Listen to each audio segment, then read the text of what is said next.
नमस्कार, मी ऋतुजा शिंदे। आता घेऊया कृषी संबंधीच्या बातम्यांचा आढावा। मात्र त्याआधी एक नजर आजच्या टॉप हेडलाईन्सवर।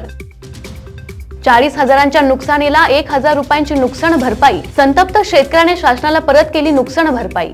कोल्हापूर जिल्ह्यातील ऊस वाहतूकदारांनी जिल्हाधिकारी कार्यालयावर काढला मोर्चा। स्वाभिमानी शेतकरी संघटनेचे नेते रविकांत तुपकर यांच्या एल्गार मोर्चाला आजपासून सुरुवात। हजारोंच्या संख्येने शेतकऱ्यांची उपस्थिती। विदर्भ मराठवाड्यात हजारो शेतकऱ्यांनी आत्महत्या केल्या। त्यांच्या पत्नीच्या कपाळावरील कुंकू कायमचे पुसलं गेलं। मात्र अशा संवेदनशील विषयांवर चर्चा फार कमी। अरविंद जगताप यांचं वक्तव्य। अतिवृष्टीग्रस्त भागात ओला दुष्काळ जाहीर करण्याची मागणी केली होती, मात्र त्या मागणीचा अजूनही विचार झाला नाही। विधानसभेचे विरोधी पक्षनेते अजित पवार यांचं वक्तव्य। पाकिस्तानला यंदा पुराचा मोठा फटका बसला। पुरामुळे पाकिस्तानच्या शेतीचं मोठं नुकसान। आता बातम्या सविस्तरमध्ये।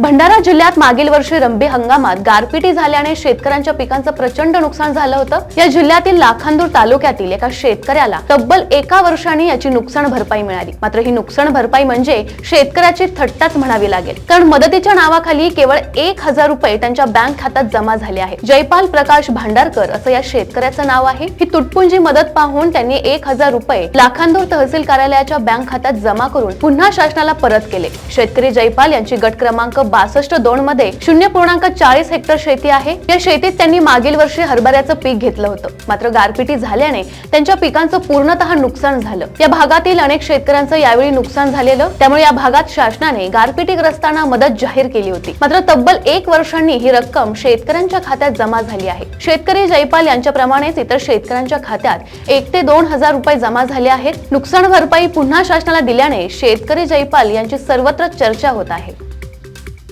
कोल्हापूर जिल्ह्यातील ऊस वाहतूकदारांनी जिल्हाधिकारी कार्यालयावर आता मोर्चा काढला आहे। ऊस तोडणी मुकादमांच्या आर्थिक फसवणुकीमुळे वाहतूकदार मोठ्या आर्थिक अडचणीत आले आहेत। त्यामुळे आतापर्यंत अनेक वाहतूकदारांनी कर्जास कंटाळून आत्महत्या केल्या, कारण ही फसवणूक 7 लाखापासून ते 35 लाखांपर्यंत झालेली असल्याचं स्वाभिमानी शेतकरी संघटनेचे प्रमुख राजू शेट्टी यांनी सांगितलं आहे। या आंदोलनामार्फत फसवणूक करणाऱ्या मुकादम यांच्यावर कारवाई करण्यात यावी अशी मागणी करण्यात आली आहे। यावेळी आमदार उल्हास पाटील, पृथ्वीराज पाटील तसेच कोल्हापूर जिल्ह्यातील ऊस वाहतूकदार उपस्थित होते। स्वाभिमानी शेतकरी संघटनेचे नेते रविकांत तुपकर यांनी सोयाबीन आणि कापसाला योग्य दर मिळावा, तसेच अतिवृष्टीने झालेल्या शेतकऱ्यांना नुकसान भरपाई मिळावी यासाठी आज बुलढाण्यात एल्गार मोर्चा काढला। रविकांत तुपकर यांच्या नेतृत्वाखाली हा मोर्चा काढण्यात आला आहे। या मोर्चाला राज्यातील अनेक जिल्ह्यातून जवळपास 30 ते 40,000 शेतकऱ्यांची उपस्थिती होते। मागील काही दिवसांपासून एल्गार मोर्चा संदर्भात रविकांत तुपकर यांनी अनेक जिल्ह्यात जाऊन शेतकरी मेळावा आयोजित केला होता। यावेळी त्यांनी शहरातील डॉक्टर, वकील, इंजिनियर, नोकरदार, व्यापारी अशा सर्वच क्षेत्रातील नागरिक बळीराजाच्या पाठीशी उभं राहावं असं आवाहन देखील केलं होतं। आपल्या ताटातला अन्नाचा कण अनकण शेतकऱ्याच्या घामाने पिकला आहे। शेतकऱ्यांनी अन्न पिकवणं बंद केलं तर आपण काय खाणार? अजून तरी अन्नधान्य निर्मितीचे तंत्रज्ञान विकसित झालेलं नाही। शेतकऱ्याने कष्टाने पिकवलेल्या अन्नाशिवाय आपण काय देश सुद्धा टिकू शकत नाही असं वक्तव्य त्यांनी यावेळी केलं।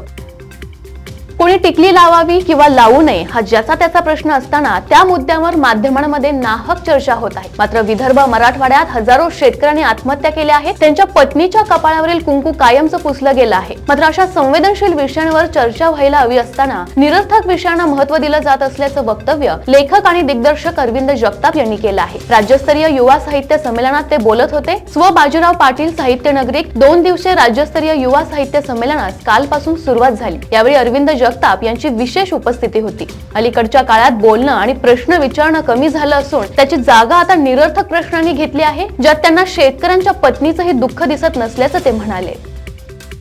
राष्ट्रवादी काँग्रेस पक्षाचे राष्ट्रवादी मंथनवेध भविष्याचा या शिबिराला पक्षाचे ज्येष्ठ नेते आणि विधानसभेचे विरोधी पक्षनेते अजित पवार यांनी संबोधित केलं। यावेळी त्यांनी शेतकऱ्यांचे अनेक प्रश्न मांडले। राज्याच्या अनेक जिल्ह्यात अतिवृष्टी झाली, त्यामुळे शेतकऱ्यांच्या खरीपाचं पीक हे पूर्णपणे वाहून गेलं आहे। पशुधन वाहून गेलं आहे। एवढंच नाही तर शेत जमिनी पिकासह खरवडून गेल्या आहेत। येणाऱ्या काही वर्षात या जमिनीचं नुकसानही भरून येणार नाही। रब्बी हंगामात पेरणी झालेल्या पिकांचंही नुकसान झालं आहे। नुकसान इतकं की शेतकरी कर्जबाजारी झाला आहे। कर्जाची परतफेड करणं शक्य नसल्याने शेतकऱ्यांच्या आत्महत्या वाढल्या आहेत। शेतकऱ्यांची यंदाची दिवाळी ही काळी गेली आहे। त्यामुळे राज्यातल्या शेतकऱ्यांना आधार आणि दिलासा देण्यासाठी राज्यातल्या अतिवृष्टीग्रस्त भागात ओला दुष्काळ जाहीर करण्याची मागणी त्यांनी यावेळी केली। या संदर्भात मी दिवाळी आधीच मुख्यमंत्र्यांची भेट घेऊन त्यांना पत्र दिलं होतं, मात्र त्या मागणीचा अजूनही विचार झाला नसल्याचं ते म्हणाले।